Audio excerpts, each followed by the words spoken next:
नमस्कार. अर्थकथाच्या सर्व प्रेक्षकांना येत्या दीपावलीच्या हार्दिक हार्दिक शुभेच्छा. दिवाळी म्हणजे खरेदी, त्या अर्थाने हा लक्ष्मीचाच सण. महाराष्ट्रात मात्र हा सण सरस्वतीचाही आहे. आपल्याकडे दिवाळीत फराळ, फटाके, कपडे, रोषणाई या सगळ्याचं जितकं महत्त्व आहे तितकंच दिवाळी अंकांचंही महत्त्व आहे. यावर्षी अजून सगळे अंक आपल्यापर्यंत पोहोचले नसले तरी ठिकठिकाणी पुस्तक प्रदर्शनं मात्र भरपूर भरलेली आहेत. मराठी भाषेला भविष्य नाही, लोक पुस्तकं वाचतच नाहीत, मोबाईलमुळे हळूहळू वाचन संस्कृती नष्ट होणार आहे असं बरेच जण म्हणत असले तरी पुस्तक प्रदर्शनातलं चित्र मात्र आश्वासक आहे. साहित्य यात्रा या उपक्रमाचे श्री शैलेश वाजा हे पुस्तकप्रेमी गेली 40 ते 45 वर्ष महाराष्ट्राच्या कानाकोपऱ्यात ग्रंथ प्रदर्शन भरवत आले आहेत. ग्रंथ प्रदर्शन भरवताना त्यांना कोणत्या अडचणींचा सामना करायला लागतो, पुढची म्हणजे नवीन पिढी विशेषतः लहान मुलं पुस्तकं वाचतात का, आत्ताच्या काळाशी सुसंगत अशी कुठली नवीन मराठी बेस्ट सेलर्स इथे उपलब्ध आहेत, हे सगळं जाणून घेणार आहोत आपण त्यांच्याकडून. आणि मराठी ग्रंथसंग्रहालय ठाणे या संस्थेशी अनेक वर्ष जोडले गेलेले श्री विनायक गोखले यांच्याकडून. पण त्या अगोदर आपण आधी साहित्य यात्रेत जाऊया. पुस्तक खरेदी करणाऱ्या काही जणांशी थोडं बोलण्याचा प्रयत्न करूया. चला तर माझ्याबरोबर साहित्य यात्रा, कामथे मैदान, ठाणे. नाही, बरेचसे लोक आता टी व्ही आणि ह्याच्यामुळे किंवा मोबाईलमुळे वाचनाकडे आता त्यांचा कल राहिला नाही आहे. पण वाचन जो करेल तो वाचेल आता मला. आणि सत्य घटनेचे अनुवाद अजून जास्त आवडतात.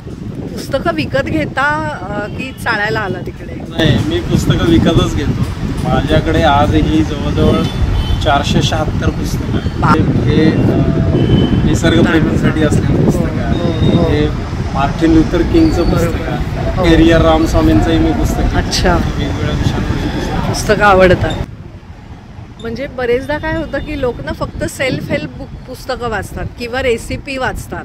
रेसिपी बुक्सचं खूप मोठं फॅड निघालेलं आहे. हो, पण आपल्याकडचे जे आहे तिथं सावरकरांची पुस्तकं आहे, हो, तिथं छत्रपती शिवाजी महाराजांची आहेत, वाजपेयीची आहेत. यांचं अजून मोटिवेशन अगदी जी चरित्रात्मक पुस्तकं आहेत ती तुम्हाला खरंच आयुष्याला एक दिशा देऊ शकतात. पण लोक हल्ली वाचत नाहीत म्हणतात, पण खूप लोक पुस्तकं घेऊन जात आहेत. लहान मुलं येत आहेत, शाळांचे शिक्षक येतात, ते मुलांसाठी खरेदी करतायत.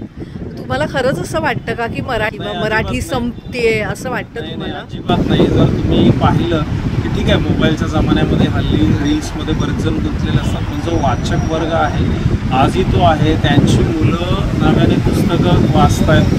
आपण बघू शकतो की प्रत्येक पुस्तक प्रदर्शनाला अतिशय खूप चांगला प्रतिसाद असतो. 6 डिसेंबरला डॉक्टर महापरिनिर्वाण दिनी तर करोडो रुपयांची पुस्तकं हा मला. आणि राहिला मराठी भाषा ही अभिजात आहे, कायम राहील. त्याबद्दल कोणाच्या मला शंका असायलाच नाही. वाचक वर्ग आजही आहे. बघा, मी सुद्धा अशा टीकेला सामोरं गेलो. जेव्हा मी 2004ला मुंबईमध्ये आलो, मुंबई ठाण्यामध्ये आलो, तेव्हा माझी भाषा ही ग्रामीण भाषा आहे.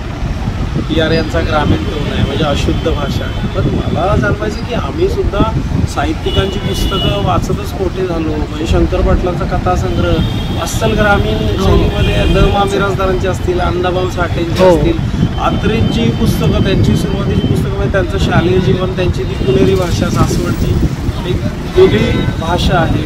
आमच्या बहिणाबाई चौधरींचं सगळं काव्यसंग्रह आहे तो त्यांच्या भाषेत आहे, ऐरणी भाषेत आहे. आणि विदर्भातल्या साहित्यिकांच्या सुद्धा किंवा मराठवाड्यातल्या विशेष साहित्यिकांची पुस्तकं वाचताना कळालं की मुंबईमध्येच बोलली जाणारी भाषा शुद्ध किंवा पुण्यामध्ये बोलली जाणारी असं अजिबात नाही. आणि आपला शब्दसंग्रह, ज्याला शब्दधन म्हणतो, तो पुस्तकाने वाढतच जातो. मग कोल्हापूरची वेगळी, कोकणातली वेगळी, तळ कोकणातली वेगळी, उत्तर महाराष्ट्रातली वेगळी, मराठवाड्यातली, विदर्भातली वेगवेगळी भाषा, बोली भाषा भागातली वेगळी. आणि त्या भाषेमध्ये जबरदस्त गोडवा आहे. आणि प्रत्येकाने, शहरी लोकांनी ग्रामीण भागातला तो गोडवा चाखावा, ग्रामीण भागातल्या लोकांनी शहरी भागातला तो गोडवा चाखावा, असं माझं वैयक्तिक मत आहे. आणि तरच ती भाषा ती टिकत जाते. नाही आपली भाषा ही आपलीच असते, प्रत्येक 12 कोसांवर ती बदलत असते. मी जिथे राहायचो तिथे वापरला जाणारा शब्द 12 कोसांवर कदाचित बदललेला असतो. त्यामुळे आता खूप छान वाटतं आणि अभिमान वाटतो महाराष्ट्रातल्या प्रत्येक मराठी प्रत्येक ठिकाणी बोललेला. खरंय खरंय खरंय. आणि कसं होतं, आपण जर एकाच भाषेचा हेका धरला, मी म्हणते तेच ती भाषा योग्य, तर तुम्ही मुक्ता ना एवढ्या मोठ्या शब्द वैभवाला आणि परंपरेला पण. अगदी बरोबर आहे. असे बरेचसे शब्द असतात जे ग्रामीण शब्द असतात की त्याच्यामध्ये त्याचा अर्थ कळायला वेळ लागतो, पण जेव्हा तो तुम्हाला कळेल, त्याची मजा कळेल ना, तेव्हा तुम्ही समृद्ध व्हाल. तुमच्याकडे शब्द म्हणून तुमचं वाढत राहील. त्यामुळे ते वाचायलाच पाहिजे. त्याचा तिरस्कार करून चालणार नाही किंवा अशी व्यक्ती जर समोरून आली, ती बोलते अरे ही गावंढळ बोलते असं नाही, ती त्याची भाषा बोलते, ती भाषा मी समजून घ्यायला पाहिजे, मी ती शिकेन, माझी भाषा तो शिकेल, असं आदान प्रदान आपल्या भाषेमध्ये होत राहिलं पाहिजे. Thank you so much. पण मराठी भाषेला वाईट दिवस आलेत, मराठी भाषा संपत चालली असं म्हणतात, तर असं वाटतं तुम्हाला खरंच? नाही, बिलकुल नाही. मराठी भाषा एवढी समृद्ध आहे की आपण कल्पना पण करू शकत नाही. आपण अजून काही वाचलेलंच नाही आणि जुन्या पिढीचे जे पुस्तक आहेत तिथं आजकाल आपण हात पण लावत नाही त्याला. त्यामुळे आपल्याला समजणारच कसं ना की नक्की किती खोली. हो खरं. एकदा बुडून पाहिल्याशिवाय कळणार नाही, बुडी मारल्याशिवाय समजणार नाही. आणि तुम्ही वाचक आहात म्हणजे तुम्ही बुडी मारता. त्यामुळे मलाही असं वाटत नाही की मराठी भाषा मृतप्राय आहे वगैरे. आपण आहोत तोवर ही भाषा राहणार. थँक्यू.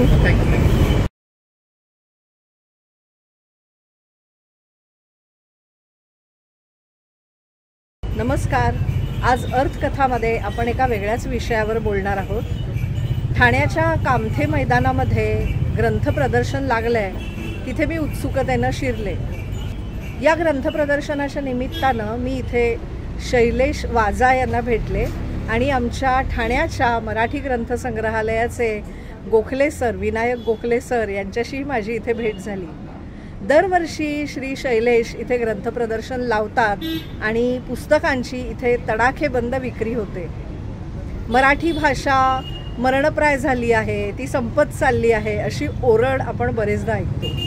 खरं म्हणजे गेल्या वर्षीच ऑक्टोबर महिन्यात 3 तारखेला आपल्या भाषेला अभिजात भाषेचा दर्जा मिळालेला आहे. असं असतानाही अनेक लोक असं का म्हणतात, त्यात का धन्यता मानतात, हा माझ्या पुढे पडलेला फार मोठा प्रश्न आहे.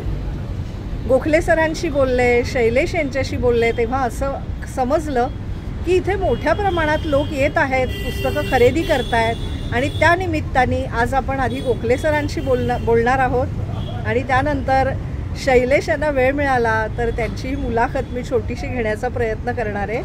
भेटूया गोखले सरांना.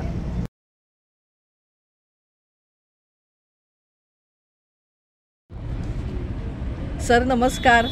नमस्कार. पुस्तकं वाचायची तर ठाण्यामधला कुठलाही जो वाचक आहे, चांगला वाचक आहे, ज्याला पुस्तकांविषयी प्रेम आहे, तो पहिले येतो तो तुमच्याकडेच येतो. हे गेली अनेक वर्ष सुरू आहे आणि त्याचं रहस्य तुमच्या प्रचंड वाचनप्रेमात तर आहेच, पण वेगळ्या वेगळ्या लेखकांशी, वेगवेगळ्या संपादकांशी तुमचा अतिशय चांगला आणि दांडगा असा संपर्क आहे. तुमची स्मरणशक्ती चांगली आहे. तर आज एकूणच वाचन संस्कृतीच्या निमित्ताने आपण या ग्रंथ प्रदर्शनात गप्पा मारूया असं मी म्हटलं आणि तुम्ही वेळ दिलात त्याबद्दल सगळ्यात पहिल्यांदा थँक्यू. मला धन्यवाद द्यायला पाहिजे कारण आम्ही दोघे म्हणजे शैलेश आणि मी आम्ही गेले 10-15 वर्ष हा उपक्रम ठाण्यात करतोय. सरस्वती शाळा, शिवराज सर्कल, गावदेवी मैदान, नंतर कामथे मैदान, एवढंच नाही तर डोंबिवली, कल्याण, अंबरनाथ, बदलापूर अशा ठिकाणी पण आमची प्रदर्शन होतात. नवी मुंबईत ऐरोलीमध्ये आणि सगळीकडे तुडुंब प्रतिसाद मिळतो वाचकांचा. आम्ही कधीही निराश झालेलं नाही. कारण शैलेशचं जे घोषवाक्य आहे त्याचं, आपली स्पर्धा आपल्याशी, आम्हाला कोणाची स्पर्धा करायची नाही, आपण आपलं करत जायचं. लोक आमच्या मागे येतात म्हणजे आम्हाला अनेक मर्यादा जाणवतात की आम्ही सगळी कविता सगळी भेटू शकत नाही. मराठीतले 60-70 प्रकाशक आहेत, त्या सगळ्यांची पुस्तकं आम्ही इथे ठेवतो. पण जी आम्ही ठेवतो ती इतकी क्लासिक असतात की पुस्तकं लोक विकत घेतात आणि बाल साहित्यापासून ते धार्मिकपर्यंत एवढी विपुल रेंज असल्यामुळे लोक पुस्तकं खरेदी करतात. आमच्या दरवर्षी आमची 2 प्रदर्शनं असतात, एक मे महिन्यात वगैरे आणि आता दिवाळी. आता हे दिवाळीचं आमचं सुरू आहे. तर हे आम्हाला आता 1 महिन्यात मिळालं आहे आणि जागाही तशी फारशी मोठी नाही, पण ठीक आहे, त्यातही आम्ही चांगला प्रयत्न केला आहे. दुसरं दिवाळीचं आपल्याला आपण फराळ वगैरे जसे करतो तसे दिवाळी अंक हे आपल्याला भयंकर लागतं. हो, म्हणजे मला माझ्या गेल्या 50 वर्षाच्या आठवणीत माझ्या घरी दिवाळीला दिवाळी अंक नाही असं कधी झालेलं नाही. बरोबर. त्याची सुरुवात झाली 1909 साली. कारा मित्र त्यांचा एक बंगाली मित्र कोणतरी होता, त्याच्यावरनं त्याने ते कारा मित्र नाव घेतलं. त्यांचं नाव आजगावकर काहीतरी. आणि त्यावेळी त्या बंगाली मित्राला अशी प्रेरणा मिळाली की नाताळला काही अंक निघतात. अच्छा. नाताळच्या सुमारास, तर तसे आपण दिवाळीला काय करू नये वगैरे. पण त्याने तिकडे याच्यावेळी केला, कलकत्त्याला यांचा सण असतो ना, दुर्गापूजा. आणि मग कारा मित्रांना प्रेरणा मिळाली की मग आपण असं करूया. आणि मग मनोरंजनचा पहिला दिवाळी अंक 1909 साली प्रसिद्ध झाला. 1909 ते आता बघा 2025. एवढी वर्ष झाली. पूर्वी प्रमाण कमी होतं, नाही तर नाही, पण त्यातल्या काही कविता अजूनही तुम्हाला आठवत असते. कारण त्यावेळेच्या जाहिराती बघितल्या तरी आपल्याला हसू यायचं की त्या काळात पण दिवाळी अंक जाहिरात असायची. तो अंक श्याम जोशींकडे तुम्हाला बघायला मिळेल. अच्छा. हां, त्यांच्याकडे तो अंक आहे. नंतर 100 वर्ष झाली तेव्हा तो पुन्हा नव्याने छापला गेला होता अंक. आणि साधारण जवळजवळ 400 दिवाळी अंक दरवर्षी प्रसिद्ध होतात मराठीत. आणि मराठीला आजचे जे नामवंत लेखक आहेत त्याची सुरुवात दिवाळी अंकातल्या लेखनाने झालेली आहे. दिवाळी अंकातले कथा कादंबऱ्या त्या काळात खेळ जुळून सगळं प्रसिद्ध व्हायचे पुस्तकं. तर ते तसेचे तसे साचे ठेवायचे आणि दिवाळी अंक प्रसिद्ध झाल्यानंतर त्याची पुस्तकं यायची. अच्छा. असं ते सगळं व्यवहार होता. आता तुमचं पुस्तक 8 दिवसात पण तुम्हाला छापून इतकी प्रगती झालेली आहे. पुस्तकांची विविधता एवढी आहे की आम्हाला प्रश्न पडतो की आपण किती ठेवायची. म्हणजे अख्खं मैदान पण आपलं असलं ना तरी आम्हाला वाटतं की अरे आपल्याला जागा अपुरी आहे का काय. तर सरकारी प्रकाशनाकडे आम्ही अजून वळलेलोच नाही. बरोबर. तिथं मोठी आहेत. बरं, वाचकांच्या पद्धती अशा आहेत आमच्याकडे. बालसाहित्य, बालवाङ्मय वाचणारे भरपूर आहेत. बालसाहित्य वाचतात. बालसाहित्य वाचतात. आजी आजोबा घेऊन येतात, नंतर आई वडील घेऊन येतात. आणि त्यांचं म्हणणं असं असतं की आम्ही आमच्या लहानपणी आमच्यावर जे संस्कार केले की आमची मुलं आता इंग्रजी माध्यमाच्या शाळेत शिकतात, त्यामुळे त्यांना ह्या गोष्टी सगळ्या मला सांगणं आवश्यक आहे. आणि गमतीशीर प्रकार असा असतो की ते सांगतात आमचे आई वडील किंवा सासू सासरे त्यांना सांगतात गोष्टी वगैरे, आम्ही पुस्तक आणून देतो. एक अनुभव तो मला आठवतो. आरुष गोरे म्हणून मुलगा होता. अच्छा. तो 7वी 8वीला वगैरे असं इथे आला होता. आई वडील बोलत होते. त्याने मला सांगितलं की मला मिलिटरीमध्ये जायचं. अच्छा. त्याच्यावरची मला जेवढी पुस्तके तेवढी द्या. अच्छा. ती पुस्तकं जवळजवळ 2,500 काढली. म्हणजे किरण गोखलेंचं एक पुस्तक होतं आजपर्यंतची भारतीय युद्धे. अच्छा. काही पुस्तकं होती. शिक्षक मित्रांचं होतं. आणि आईने त्याच्या पटापट आणि जवळ मी तुला काढून दिलं, हे घे, तुझी इच्छा आहे ना. हो. म्हणजे पालकांचा देखील दृष्टिकोन तुम्हाला असं दिसतो की पैशांकडे बघत नाहीत, मुलाची हौस मौज त्याला का आवडतं आहे. काल तर एका आईने सांगितलं, तिच्या छोट्या मुलीला विचारलं काय कर तू कोण होणार. तर आई म्हणाली ती पहिली माणूस होणार. शाबास. ते ऐकल्यावर माझ्या काळजात कसं झालं की हे आईला का म्हणायचं वाटतं माणूस होणं. आणि माणूस होणं हवं करायला लावणारी एक परिस्थिती आहे सगळी. पण पुस्तकाचं जे हे आहे ना, पुस्तकं तुम्हाला कधी फसवत नाही. ते जसं लिहिलं आहे ना तसं तुम्ही वाचलं ना तुम्हाला काहीतरी इन्स्पिरेशन मिळतं आणि काहीतरी प्रेरणा मिळते. म्हणजे आज जी सगळी पुस्तकं इकडे जी वाचली जातात ना, की शेअर मार्केटिंग कसं करावं किंवा पैसा कुठे गुंतवावा काय, ही पुस्तकांची पण डिमांड आहे. तुलनेली कथा कादंबऱ्याचे गौरी देशपांडे वगैरे काही ठराविक वाचक आहेत. किंवा आमच्याकडे एक आमचे मित्र आले होते, वस्त्रगाथा उदय नारकर. वस्त्रगाथा इतकं सुंदर पुस्तक आहे. विकास गायकवाडनं त्याचं सगळं आर्टवर्क केलं आहे. तर ते नारकर होते गृहसचिव. आज माझं पण आणणार नारकर. ते घेतो. मग अरुण कोलट तर त्याला मिळाला, हां ते प्रफुल्ल शरीराने संपादित केलं. अशी त्याची कोरा कॅनव्हास इथे आहे. हो. कोरा कॅनव्हास प्रभाकर बर्वेंचं कित्येक लोकांना माहिती पण नसेल होता. म्हणजे अमोलचं शरीरातले चित्रकार प्रभाकर बर्वे हे पुस्तकाला माहिती आहे. ते म्हणाले मी एका पुस्तकाकरता आलो आणि तुम्ही मला 5 पुस्तकं दिली. आता हेच तर माझं काम आहे ना. कारण तेव्हा मी एक पुस्तक घेऊन गेलो असतं ना सगळे असं तर, हां पण मी त्यांना एवढं फिरवलं. बरोबर. त्यामुळे ते मला इतके खुश झाले. त्यामुळे मला आता वाक्यविचार बघा, आपण वाक्यविचार आउट ऑफ प्रिंट आहे. हो तर असे वाचक आमच्याकडे येतात. एक पुस्तक घेता घेता त्याची 4-5 पुस्तकं घेऊन जातात. हे स्किल आहे ना. हां म्हणजे मराठी विक्रेते आहेत ना, ते काही ठिकाणी कमी का बदलतात त्याचं हे तुम्हाला पाहिजे हे घ्या. हां. म्हणजे एवढे झाले बस. हां असं करून चालत नाही. तुम्हाला त्याची आवड निवड लक्षात घेऊन, जसा साड्यांच्या दुकानात गेल्यावर तुम्हाला त्याच रंगातल्या त्या डिझाईनच्या वेगवेगळ्या साड्या दाखवतात ना, तसं तुम्हाला शिल्पाचं काम करता आलं पाहिजे. त्याच्याकडे तुम्हाला मुळात वाचन करायचं. बरोबर. शाळेत प्रदर्शन होतं त्यावेळेला ऐकल्याबाई होळकरांवर सर्वात कोणी चांगलं चरित्र दिलं. अच्छा. मोठा पेज होता माझ्यासमोर, 3 लेखिका होत्या. पण म्हटलं विनया खरपेकरांचं पुस्तक चांगलं, ते वाचलेलं आहे. बाकीच्या मुक्ता केणेकर आणि यांचं ते वाचलं नाही, पण मी तुम्हाला कॉन्फिडेंटली सांगतो की त्या बाईने फार सुंदर लिहिलं. मग हे मी एकदा कुमार कितकरांना सांगितलं. हां तेव्हा अरे खरपेकरांचं हाड म्हणून एक पुस्तक आहे, त्याचं पानं थोडी जास्त आहे. अच्छा. ते त्याच्यात सुंदर आहे. हां म्हणजे बघा म्हटलं आमचं पण थोडं वाचन कमी पडलं. आणि मग मला ते म्हणाले की मला पण हवं आहे, तुमच्या ग्रंथालयात पण मागवतो. आणि मग राजवंशने 2 प्रती आमच्याकडे पाठवल्या, एक आमच्या लायब्ररीला बरोबर. आणि केतकरला. तर हे असं आहे ना की एकच विषय, बरेच लेखक असते, तर कुठला चांगला कुठला वाईट. पिकासोवर त्यांचं पण चांगलं आहे. नाटकर्ण्यांचा एका माधुरी पुरंदरेचं आहे. माधुरी पुरंदरेचा फ्रेंच भाषेचा अभ्यास आहे, त्यांची अधिक चांगलं लिहू शकेल. हे सगळं तारतम्य बाळगून, कारण वाचकांचा पैसा पण आपल्याला वाचायचा असतो ना, त्याला भाराभर द्यायची. बरोबर. असं करून काही चालत नाही. त्या वाचकांचा कल लक्षात घेऊन आणि आपल्याला कॉन्फिडन्स असला पाहिजे की मी दिलाय चांगलं असेल. बरोबर. असं सगळं असं. आणि हे गेले 10-15 वर्ष आम्ही करतोय. आणि पुढच्या रविवारी संपेल ते, दिवाळींकाचा यायला सुरुवात होईल. 19 तारखेपर्यंत आहे ना. आहे. आता दिवाळींका आम्ही उद्या परवापासून आणू. दिवाळींकाचे पण वाचक आहेत, धार्मिक देणारे आहेत, ग्रहांकित सारखे ज्योतिषशास्त्राचे आहेत, सल्ला माहेर मेनका वगैरे देणारे आहेत.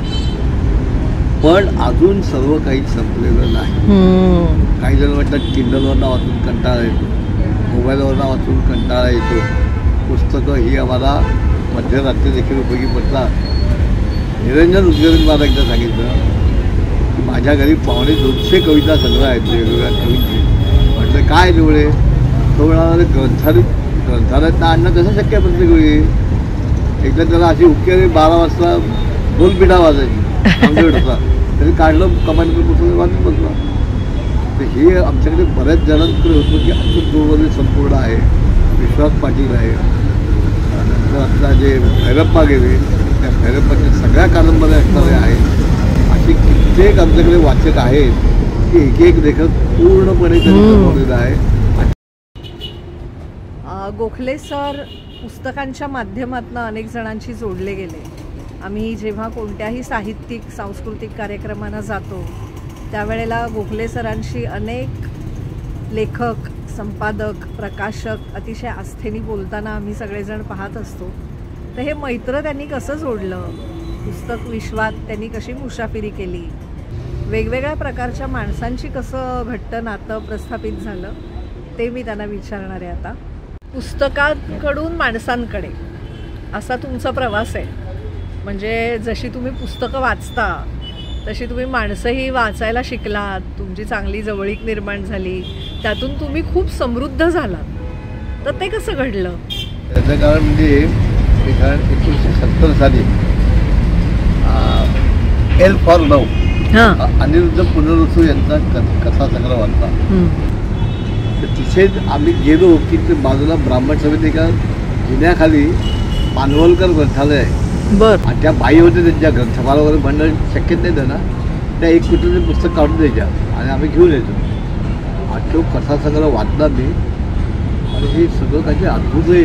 म्हणजे त्यांनी अशा कथा मला अजूनही आठवते की की भाऊ उन्हाळ व्यसनी छंदी फंदी आणि बहीण नेटाने शिक्षण करून डॉक्टर झाली. बर. मेडिकलला गेल्यानंतर वैद्यकीय शिक्षण तर त्यांना तिथे हे करतात, त्यांची चिरफाड करून अवयांची ओळख करून देतात. त्याच्याकरता डेड बॉडी देतात, असं बेवार असतात. तर एका दिवशी त्या आशा नावाच्या मुलीला एक प्रेत आलं समोर आणि त्याची चिरफाड करायची होती. तर तिने त्या पुरुषाच्या हातावर बघितलं, आशा नाव गोंधळलं होतं. म्हणजे लहानपणी तिने त्या भावाने तिचं नाव त्याने बहिणीचं घेतलं होतं आणि तो तिच्या समोर तो मृतदेह आला भावाचा. म्हणजे ही जी कथा आहे ना, ती आपल्या आयुष्याकडे तुम्हाला कसं बघावं हे करणारी आहे. की काही वर्षांनी बिहाइंड द मार्क्स या पुस्तकाच्या प्रकाशन समारंभाला अनिरुद्ध पुनर्सू उर्फ नारायण आठवले, नारायण आठवले खरं नाव, आणि त्यांनी 5-6 टोपण नावं बरीच मासिकात पण लिहायचं ते. मासिकात त्याचे नगरकर, मांढरेकर, नानावकर. मी म्हटलं हे पुस्तकांचं व्यसन आहे ना, हे तुम्ही लावलेलं आहे तुमचा कथासंग्रह वाचल्यामुळे. पण चांगलं आहे का वाईट आहे म्हणून? म्हटलं चांगलंच आहे.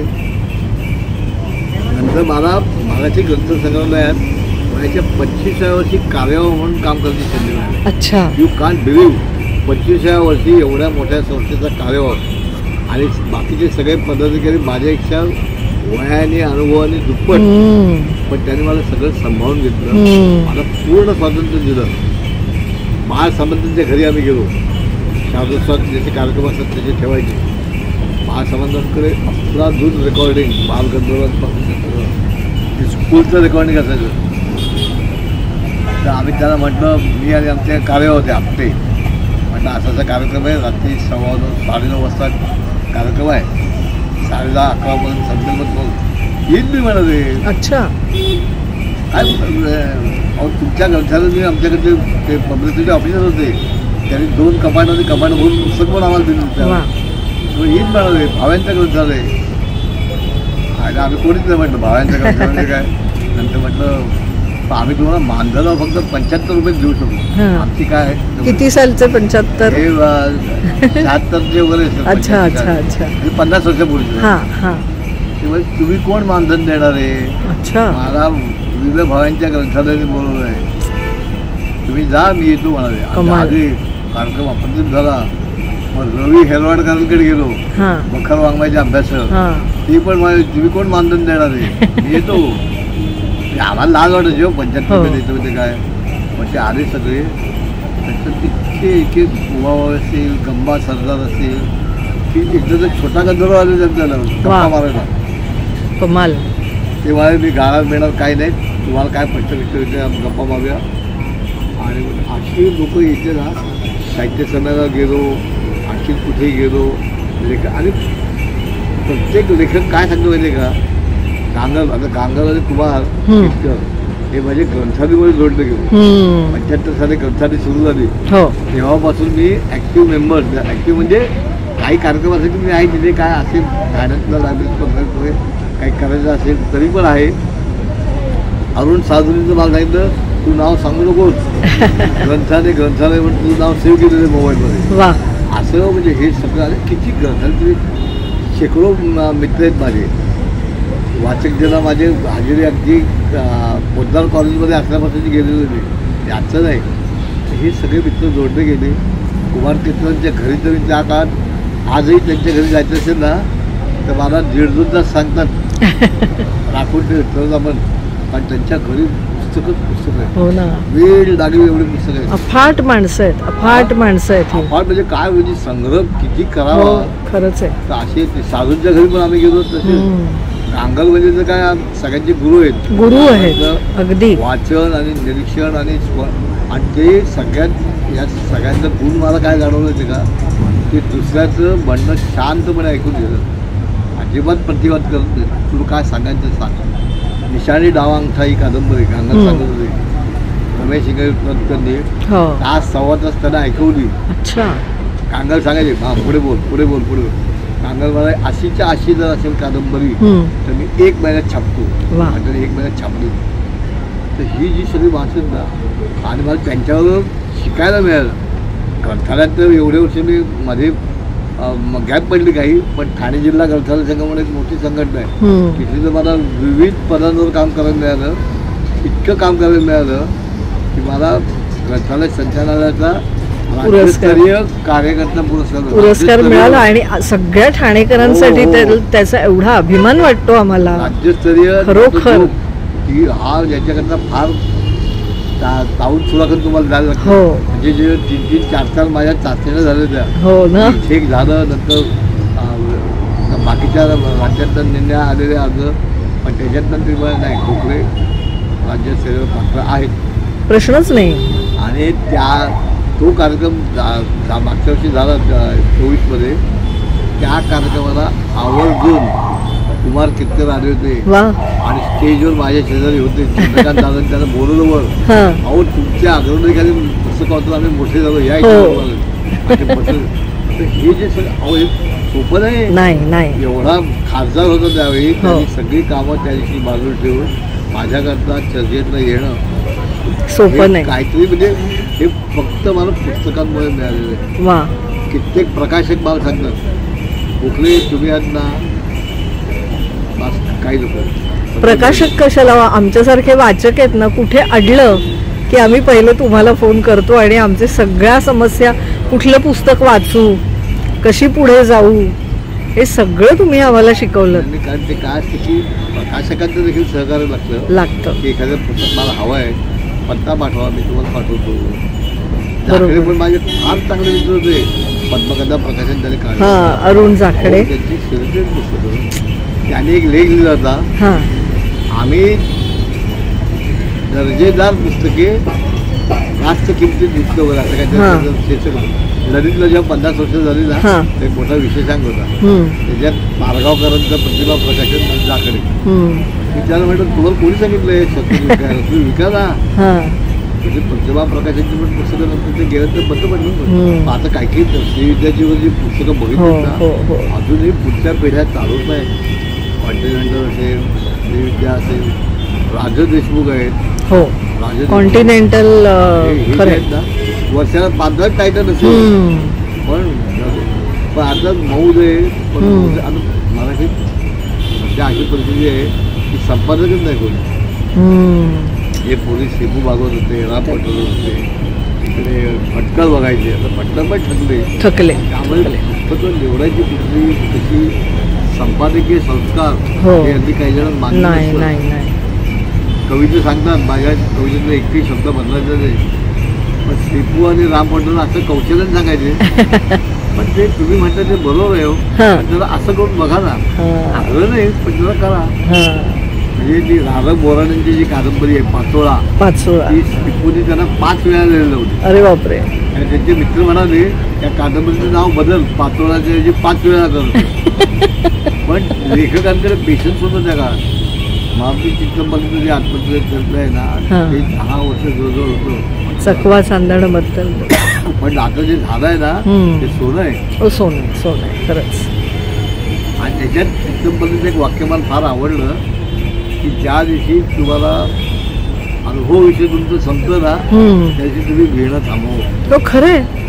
पण बरेचसे लेखक पाळत नाहीत ना, त्यामुळे ही अशी पुस्तकं येतात आणि आम्हाला ते सांभाळायला लागतात. नाही, मग आम्ही वाचत नाही ना, तुम्ही लिहा, आम्ही वाचत नाही. म्हणजे याचं एक वाक्य आहे अशोक जैनचं की मराठीतल्या कित्येक लेखकांनी पुस्तकं लिहिलीच नसती तर ती वेगळ्या प्रकारे शारदेच्या दरबारात सेवा रुजू झाली.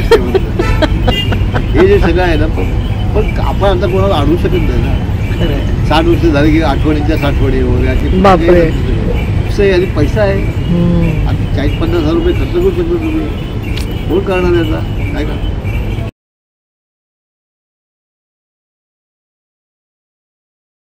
पुस्तक प्रदर्शन म्हणजे नक्की किती खटाटोप असतो, किती व्याप असतो, लोक मिळतात का, किती पुस्तकं आणता, ही जागा लहान वाटते नेहमीच्या पेक्षा. तर ह्यातल्या अडचणी काय आहेत ते सांगा. ही जागा तशी लहानच आहे, पण मग त्या मानाने तेवढी थोड्या कमी प्रकाशकांची पुस्तकं आणली, अगदी निवडक प्रकाशकांची पुस्तकं आणलेली आहे तिकडे. खटाटोप तर भरपूर आहेत, हे स्टँड आणि हे, पण त्या स्टँडमुळे आता सगळेजण जे प्रदर्शन लावतात तर त्यांच्याकडे असे स्टँड असतीलच असं नाही. ते कसंही काहीतरी हे करायचं आणि लावतात. या स्टँडमुळे एक वेगळा त्याला थोडा लुक येतो असं म्हणायला काय हरकत नाही. पुस्तक ॲक्सेस होत आहे पटकन तुमच्याकडे, हे तुमचं वैशिष्ट्य आहे कायम. जेव्हा जेव्हा मी तुमच्याकडे पुस्तकं घेतली ना, लोक काय करतात, असे गठ्ठे करून ठेवतात. पण तुमच्याकडे आलं ना की जवळ येतं पुस्तक पटकन, हे तुमचं वैशिष्ट्य. आम्ही हे स्टँड बनवून घेतलेले आहेत. अच्छा. जवळजवळ 20 वर्ष तरी झालेली आहेत. हे स्टँड बनवून घेतलेले आहेत आणि त्या प्रकारेच प्रदर्शन आम्ही लावतो. आता इथे खूप जागा कमी असल्यामुळे तेवढं आम्हाला विषयवार किंवा त्या प्रकाशनाचं व्यवस्थित असे लावता आलेलं नाहीये. पण आमचं जेव्हा इथे मोठं प्रदर्शन, इथेच मोठं प्रदर्शन पण असतं, तेव्हा ते सगळं विषयवार त्या प्रकाशनाचं लावायचं असेल तर प्रकाशनाच्या प्रमाणे वेगवेगळी पुस्तकं लावलेली असतात.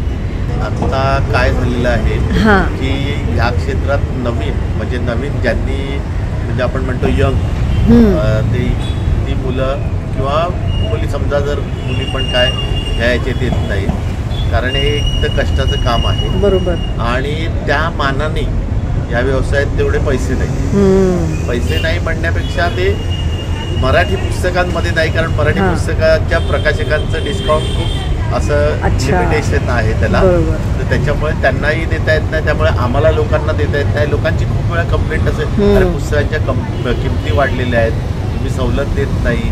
पण तो एक ते दुष्टचक्र म्हणायला लागेल की लोक सांगतात की पुस्तकांच्या किमती जास्त आहेत आणि प्रकाशक ठिकाणी ओरडत असतो की माझी 1000ची आवृत्ती, एवढ्या महाराष्ट्रात एवढी मराठी माणसं आहेत तरी माझी 1000ची आवृत्ती संपवायला कधी कधी 2-2, 3-3 वर्ष लागतात. आणि शारीरिक पण खूप मेहनत आहे हो ह्याच्यात. म्हणजे हे स्टँड उभं करणं, ती पुस्तकं सतत लावणं, नसलेली पुस्तकं पटकन आणून देणं. मला इतका आनंद झाला, मी तुमच्याकडे आले तर भैरप्पांची सगळी पुस्तकं 2 दिवसात गेली होती आणि तुम्ही मला लगेच आणून दिलीत. म्हणजे हे पुस्तकांची माहिती असलेलाच माणूस हे करू जाणे. पुस्तकात तर आहेच, म्हणजे माणसं कमी होत, कारण मेहनत त्याच्यात जी आहे ना, त्या मेहनतीत अर्थात त्यांचंही काही चुकीचं नाही आहे. ह्या इथे जी मेहनत आहे तेवढी जर त्यांनी कुठे बाहेर केली तर त्याला जास्त पैसे मिळू शकतील. त्यामुळे काय की त्याला पुस्तकांची आवड आणि मेहनत असं दोन्ही असेल तर तो टिकतो. शाळांमधला अनुभव सांगा, मुलं वाचतात का? शाळांमध्ये आता काय आहे की आम्ही नवनीत आणि इतर प्रकाशकांची पुस्तकं घेऊन हे करत असतो. जास्त ती मुलांचीच असतात, पण शाळेमध्ये ती समोर पालकांना दिसल्यामुळे आणि मुलं पण चांगली पुस्तकं असल्यामुळे हट्ट करतात आणि पालकांना घ्यायला लागतात आणि पालक ती घेतात. मुलं हट्ट करतात पुस्तकांसाठी हट्ट करतात आणि ती घेतात आणि खूप चांगला रिस्पॉन्स असतो शाळांचा, खूप चांगला आहे. आता जर वाचक घडवायचं असेल तर ती मुलांना आधी वाचायला दिलं पाहिजे, तरच तो पुढचा वाचक. मग त्यांनी कुठल्याही भाषेतलं वाचून दे. आता ती शाळेत जास्तीत जास्त इंग्रजी पुस्तकं जातात, पण मराठी पण पालक आता काय मराठी थोडं सक्ती केलेली आहे आणि घेते, त्याच्यामुळे मराठीकडे पण आता ओढा वाढत चाललेला आहे. चांगली गोष्ट आहे. पण म्हणजे मला तर असा अनुभव येतो की लायब्ररीत आणि पुस्तकाच्या दुकानांपेक्षा प्रदर्शनात मला चांगला चॉईस असतो, चांगला चॉईस मिळतो तुमच्यासारख्या लोकांमुळे. ते आहेच, म्हणजे आता काय आहे की लोकांना पैशाचा प्रॉब्लेम नाहीच आहे. ते त्याला आता जर समजा असेल तो त्याच्या खिशात 4 क्रेडिट कार्ड असतात. बरोबर आहे. विचार करतो की नाही ठीक आहे, मी हे पुस्तक अफोर्ड करू शकतो आणि पैशाचा प्रॉब्लेम त्याच्यापर्यंत जाणं हे सगळ्यात महत्त्वाचं आहे. आणि त्याच्यामुळे मग आम्हाला कधी कधी ह्या प्रदर्शनात असं पण आहे की बाबा मी चेंबूरवरून आलो, मी कांदिवलीवरून आलो, तिथे नॉर्मली म्हणजे आम्ही ते डेअरिंग करत नाही की चेंबूरला एवढं मोठं प्रदर्शन भरवणं किंवा सांताक्रूजला भरवणं, पण तिथली माणसं मग अशा जाहिराती किंवा माहितीच्या याच्याने येत असतात.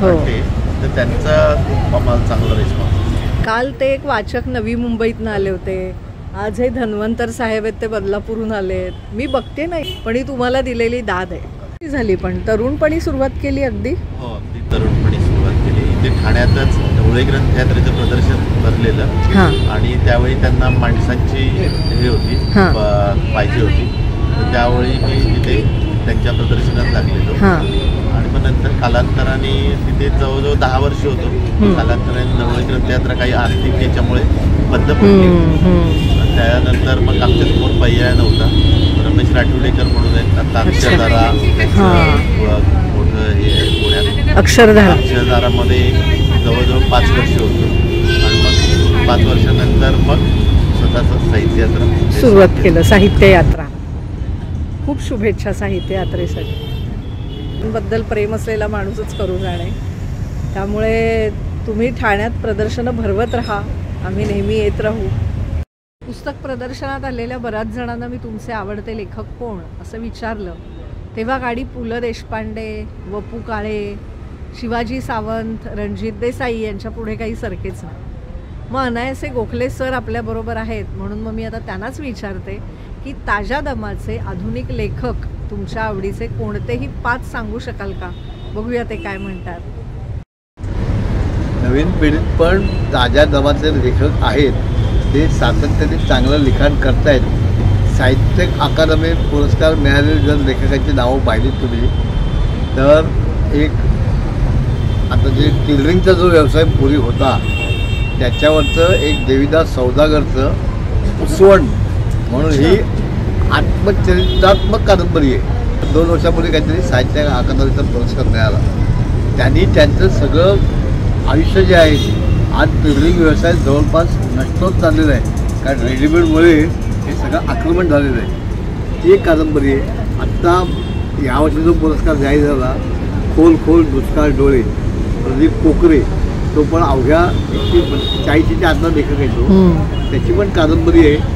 ती सगळं देखील महानगरी आयुष्य, मध्यमवर्गीय चाळीतलं राहणारं वास्तव्य सगळं असं सगळं चित्रित करणारे असे लेखक आहेत.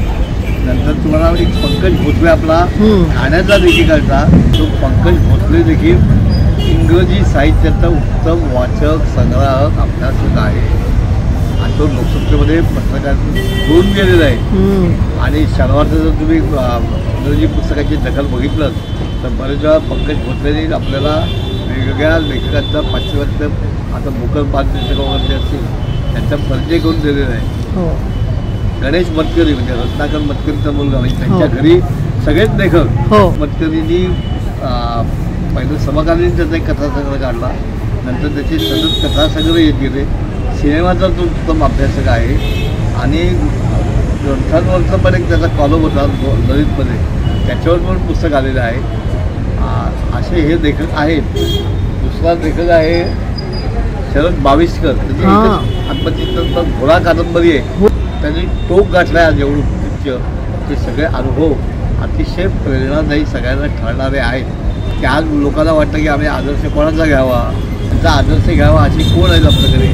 तर त्याच्यात एक शरद बाविस्करांचं घोडा वाचलं तुम्हाला काय, आसाराम लोमटे, तो स्वतः उत्तम कथाकार आहे. त्याच्या पहिल्या कथा संग्रहाचं नाव आहे आलो, आसाराम लोमटे यांच्या कथा, त्याचा तो शॉर्ट फॉर्म. आणि आता तो जर शनिवारी वेगवेगळ्या भाषेतील भाषक लेखकांचा जो परिचय करून देतो तो अतिशय उत्तम असतो.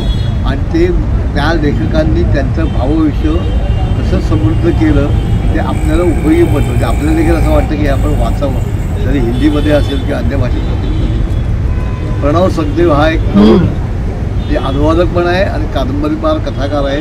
मूळचा कल्याणचा, आता तो पुण्याला गेला राहिला, तो एक आहे. स्नेहा अवसरीकर हे नाव तुम्ही लक्षात ठेवा. त्याने दशकातील साहित्यिक ही ललित पंडित लेखकाला 2-2.5 वर्ष चाललेली, त्यातल्या 10 लेखकांचा विस्तृत परिचय करून दिलेला आहे. आणि सरधोपटपणे कुठलेही प्रश्न विचारलेले नाही. प्रत्येक लेखकाची पुस्तकं वाचून त्याचा अभ्यास करून त्याला बोलतं केलेलं आहे. त्यामुळे तुम्हालाही वाटेल की आपण ही 10 लेखकाची पुस्तकं सगळी वाचली पाहिजेत. असं मराठीत फार कमी काम होतं. म्हणजे बुक्स अँड बुक्सवरची पुस्तकं असतात. निरंजन घाटांचं जे पुस्तक आहे वाचत सुटलो त्याची गोष्ट, म्हणजे जे जे वाचतात ना त्यांचा भ्रम कमी होईल सगळा, अशी त्याच्यात त्यांनी नावं दिलेली आहे. सतीश काळसेकर त्याचं पण असंच पुस्तकांवरचं पुस्तक होतं. तर याचं नितीन वेंडेचं एक आहे, सोडी एक आहे, आणि आणखीन एक नवीन 2 पुस्तकं आहेत त्यांची. तर ती पण सगळी पुस्तकांविषयी पुस्तकं अशा आपल्याकडे फार कमी प्रकार आहे, वाङ्मय प्रकार. त्यातूनही प्रेरणा मिळेल तुम्हाला एखादा लेखक वाचायची. नंतर किरण एवे आपला अंबरनाथचा कवी पण आहे, लेखक पण आहे. आणि मुख्यतः महाराष्ट्र फाउंडेशनचा पुरस्कार मिळाला आहे. तो मिळणं सहजासहजी सगळ्या लेखकांना शक्य नसतं. तर अशा पण भरपूर लेखक वाचावेत. अजून माझे मराठीत अजूनही नवीन नवीन लेखक वेगवेगळे प्रकाशन प्रसिद्ध करत आहेत. महाराष्ट्रात आता प्रकाशन विश्व फक्त मुंबई पुण्यापुरतं मर्यादित न राहता अगदी सातारा, सांगली, कोल्हापूर इकडनंही पुस्तकं येत आहेत. शब्दशिवार तर तिकडनं अंमळनेर वगैरे तिकडनं कुठंच येतं. कलावंत, दिग्दर्शक, संगीतकार, कौशल इनामदार संगीतकार माझा मित्र असतं. हा त्याचा मोठेपणा असं मी सांगतो. म्हणजे हे जी माझी मैत्री सगळ्याची जुळली ना हे त्यांचं मोठेपण आहे. विनायक गोखले त्यांच्या मागून त्यांच्यापुढे काही नाही. पण अरे विनायक गोखले भेटला, भेट होणार आपली, काहीतरी 4 पुस्तकाची नावं माहिती पडणार, काहीतरी नवीन ऐकायला मिळणार, असं जे असतं किंवा मला त्यांच्याकडनं काही ऐकायला मिळतं हे फार मोठं भाग्याचं लक्षण आहे. अजूनही अनेक लेखकांनी लिहायला पाहिजे, ते लिहित नाहीत. लिहिणं हे अत्यंत कठीण गोष्ट आहे हे मला जाणवतं. मी लिहायचा प्रयत्न केला, मला कुमार केतकरने सांगितलं आणि तू तुझे अनुभव लिहायला सुरुवात कर. खरंय, तुम्ही लिहायला पाहिजेत. मी म्हटलं अरे पण माझं तपासणार कोण? मला सांगितलं मी आहे ना तपासायला, मी एवढं सगळ्यांचं तपासलं. लिहायला पाहिजे. पण ते इतकं हे होतं ना की काय म्हणजे खरं आत्मचरित्र नाही, सगळी फसवी असतात. सगळे लेखक वाटतात मी लिहिलंय ते सगळं खरं आहे, पण सगळंच खरं आहे असं नाही. मला एवढं प्रेमाने बोलवलं आणि आमचे मोठे विचार ऐकून घेतले त्याबद्दल मनापासून धन्यवाद. धन्यवाद, खूप खूप धन्यवाद. सर्वार्थानं ग्रंथसखा असलेल्या आमच्या विनायक गोखले सरांनी आजच्या गप्पांमध्ये कितीतरी नवीन मराठी बेस्ट सेलर पुस्तकं आपल्याला सुचवली आहेत. खरेदी करताना यातली काही पुस्तकं तुमच्या घरी आवर्जून घेऊन जा. नवीन पिढीला वाचनातला आनंद उपभोगू द्या. अर्थकथा या माझ्या यूट्यूब चॅनलमध्ये मी नेहमीच आपल्या मातीशी जोडल्या गेलेल्या अर्थपूर्ण गोष्टी तुम्हाला सांगत असते. त्या जर आवडत असतील तर कॉमेंट बॉक्समध्ये मला तसं कळवा. आणि हो, माझं चॅनल न विसरता लाईक करा, शेअर करा आणि सबस्क्राईबही करा. पुन्हा एकदा सर्वांना शुभ दीपावली.